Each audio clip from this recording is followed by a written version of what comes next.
Good morning, good morning. Happy Friday, everybody. I don't know for how many of you though today really feels like Friday. For me, it honestly doesn't. It feels like every other day this week. So, for those of you who are still working, happy Friday.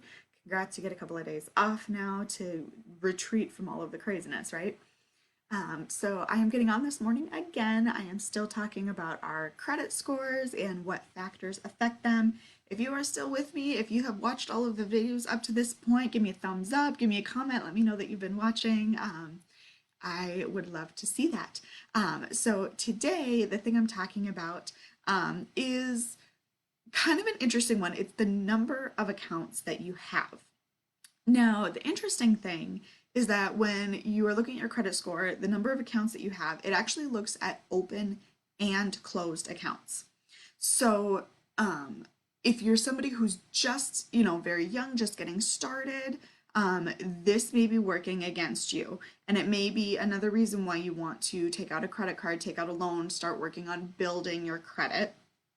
But the thing you want to keep in mind is that they don't just look at the number of the accounts, they actually look at what mix of accounts you have, right? So if you're somebody that only has credit cards or only has installment loans, and by installment loans, I mean a car loan, a personal loan, things like that, that's actually going to work against you. So they really want to see that you have a healthy mix of credit.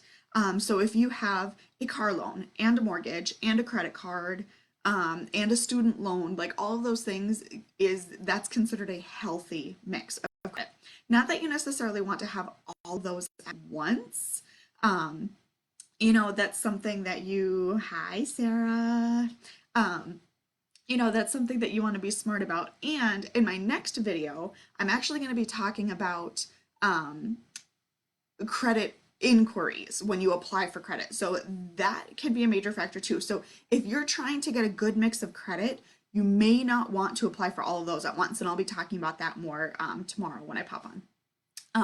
So yeah, so number of accounts. So, over time as you're taking out loans and paying them off, that will help you slowly build. So this is another one of those things that you don't have a ton of control over necessarily, just because you don't want to be getting all of those loans, all of those credits all at once. This is something that's going to slowly build over time. Like I can say I looked this morning on my credit card and I think it said I had 47 accounts, including closed and open ones.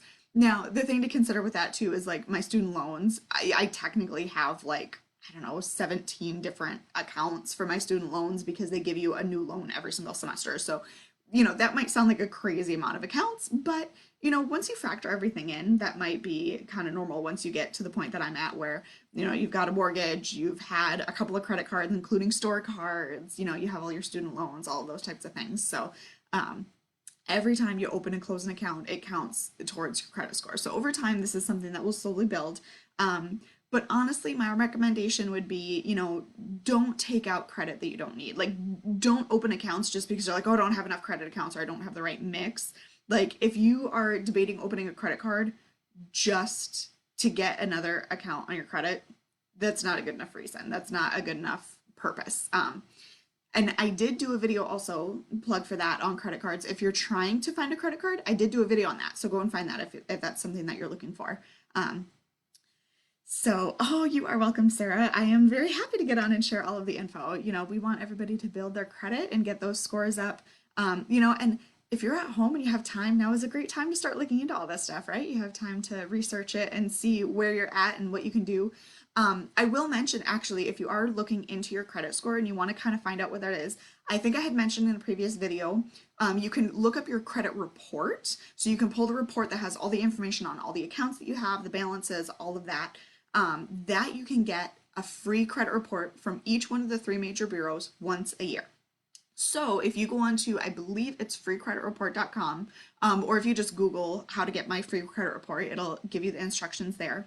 So if you stagger them, say you request one from each of the bureaus every 4 months, that would be 3 times a year, then you can actually get an updated credit report every 4 months forever and just keep rotating through the bureaus, which is a great way to keep track of what you've got going on.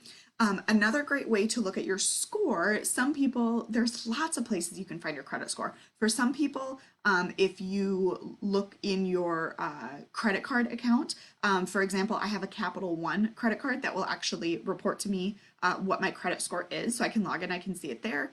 I have a Mint account. When I log in there, it will give me an estimated credit score. I also have a Credit Karma account, and Mint and Credit Karma are free. They do not cost you anything. They do, however, link to your stuff. So some people are leery about, companies getting access to their information. I get that. But if you're okay with logging in and linking your accounts, Mint will give you a credit score. Credit Karma will give you a credit score. And Credit Karma is really great because they will actually break down all of these factors that I've been talking to you about on these videos. It will show you those factors, it will show you where you're at, and will give you an estimated score. One little thing I will warn you about this though is it is an estimated score.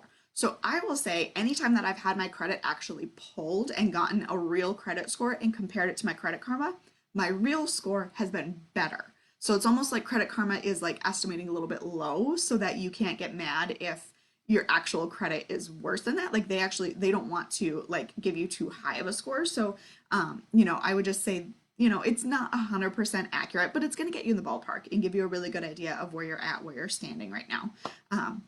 So that is the thing today. This video is a little bit short just because the number of accounts doesn't have a whole lot of meatiness to it as far as what's going on. But I will be back tomorrow with the last part of our credit factors. If you like this video series, let me know. If there's anything you want me to talk about next, I'm open to ideas. I'm open to what you guys need to know, what you need to hear, anything that's pressing you in your financial world right now. I want to speak to that. So let me know if there's anything that you want me to talk about next. And I will talk to you guys soon. Have a great Friday.